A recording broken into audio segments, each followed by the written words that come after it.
শিক্ষামন্ত্রীর পদত্যাগ এবং দুর্যোগ পরিস্থিতি পুরোপুরি স্বাভাবিক না হওয়া পর্যন্ত এইচএসসি পরীক্ষা স্থগিতের দাবিতে রাজধানীর সায়েন্স ল্যাব ও উত্তরায় বিক্ষোভ করেছেন শিক্ষার্থীরা। এ সময় সড়ক অবরোধ করে বিভিন্ন দাবি জানান তারা। মঙ্গলবার সকাল 11টার দিকে সায়েন্স ল্যাব মোড়ে জড়ো হয়ে বিক্ষোভ শুরু করেন শিক্ষার্থীরা। তাদের দাবি, বৈরী আবহাওয়ার কারণে সোমবার অনুষ্ঠিত এইচএসসি পরীক্ষায় অনেক পরীক্ষার্থী অংশ নিতে পারেননি।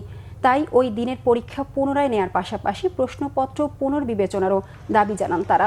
আন্দোলনরত শিক্ষার্থীরা বলেন, দাবি মানা না হলে শিক্ষামন্ত্রী ডক্টর আ.ন.ম এহসানুল হক মিলনকে পদত্যাগ করতে হবে। একই সঙ্গে দুর্যোগ পরিস্থিতি পুরোপুরি শেষ না হওয়া পর্যন্ত এইচএসসি পরীক্ষা স্থগিত রাখারও আহ্বান জানান তারা।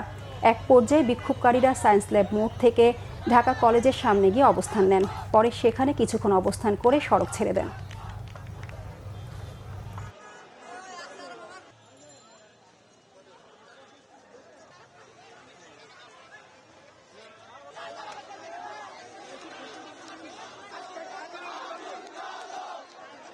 আমি অলরেডি 3 দিন ভিজা পরীক্ষা দিতেছি, ফুল ভিজা। আমি বেঞ্চে বসে লেখছি।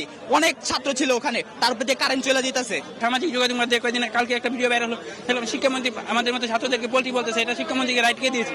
আমরা চাচ্ছি যে শিক্ষামন্ত্রী হয়তো কিছু একটা সিদ্ধান্ত দিক, নয়তো উনি পদত্যাগ করুক। আমরা ভালোভাবে পরীক্ষা দিব, আমরা ভালো রেজাল্ট করবো, মা বাবার স্বপ্ন পূরণ করবো। সেই জায়গায় আমরা কি করতেছি, রাস্তায় আমার এই পোস্টার নিয়ে নামা লাগতেছে। কেন আমার এই পরিস্থিতি কেন হলো, এটা উত্তর আমি দিব না, এটার উত্তর দিবে আমাদের শিক্ষামন্ত্রী। এরকম একটা মন্ত্রী যে বুঝেই না কিছু, যে ছাত্রদের উপর উল্টা পাল্টা চাপাই দিবে, ছাত্ররা কি করবে? আত্মহত্যা করবে বলেন? এটাকে আত্মহত্যা করে মরে গেলে উনার শান্তি হবে? উনি কিছু পাবে?